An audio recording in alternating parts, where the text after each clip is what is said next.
Do you care for peace, freedom, and democracy when you were at our age? Did any kind of work for it? I'm still your age, inside. Don't pay any attention to this outside, you know. Inside, I still feel like I'm in my 20s, you know. I had a lot of questions in my head when I was your age, but it was a very different time. And certainly, civil rights was a major issue in America when I was your age. Once, as an African American, my own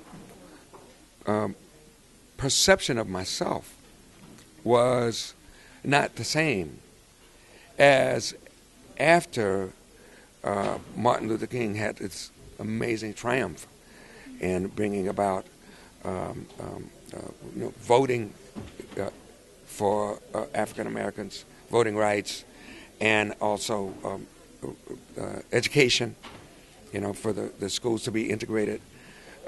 That made, but also even people like James Brown, when he wrote the song "I'm Black and I'm Proud." I mean, this was before that.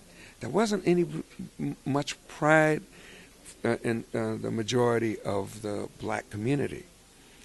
Of course, for some there were, of course, because they were leaders.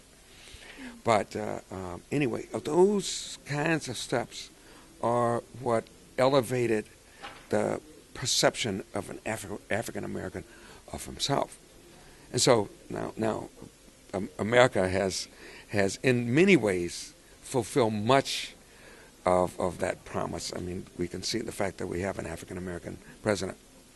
But actually, what we have is a global president, because he was raised for much of his life in Indonesia, and he's biracial, white mother and an African father.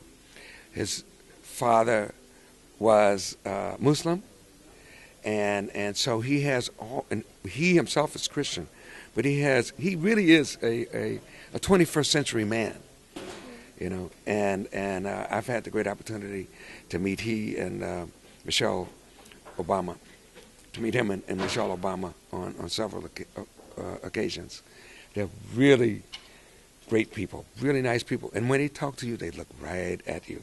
They're not thinking about who should I talk to next.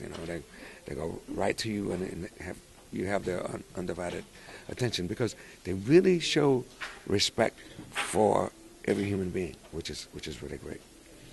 Yeah. Why do you participate to this kind of arrangement? Why did I participate in this kind of event? Yeah. Because, first of all, excuse me. Back in 1972, I actually began to practice Buddhism, and two of the most important concepts that relate to each other are peace, world peace, and the other is the respect for the dignity of the human being. So human rights are basic tenets. They're at the foundation for Nichiren Buddhism. We believe that everybody is the Buddha. That just exists in its life itself. And so I've now been practicing almost 40 years. And so this is something that's always on my mind. How can I use myself as a musician and myself as a human being to promote peace, harmony, togetherness, openness,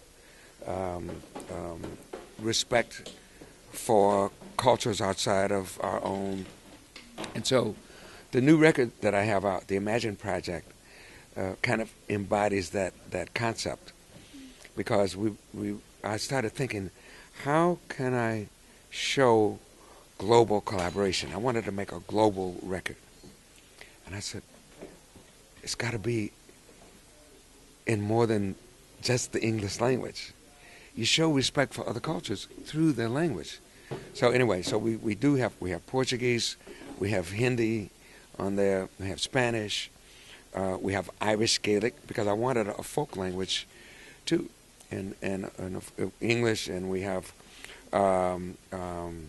one of the languages of northern Mali, and we also have Bambara, which is spoken in the more southern part of Mali. And so we have musicians from 11 different countries, and it took 2 years for me to make this record, but it really is at the heart of where I am as a human being at this point. And so when we were asked to participate in a Nobel Peace Prize event, I was thrilled, and I didn't even know who had been chosen at the time. And since then, I've found out about Liu Xiaobo, and I listening to his writings, and I'm really impressed by his attitude, because he's not blaming anyone. He's not making China any kind of enemy. He understands what's going on. He's part of a process, but he was put in a position to be actively a part of the process of China's growth toward acknowledging every aspect of human rights. And he is taking on this challenge and this struggle like a real hero for human beings. He's a hero for China. And one day they will all be proud of him. Even the government figures will be proud of the steps that he has taken. But it will take some time. There's, the Chinese government is in a difficult position because they have made certain decisions in the past, and to make them sort of an enemy because they're not acknowledging human rights. First of all, the United States cannot do that. We have not been the perfect example of human rights throughout our history either. So we have to understand that different cultures may take some time to get past the old way of thinking into a new global way of thinking, which must regard the human being as deserving of dignity and respect.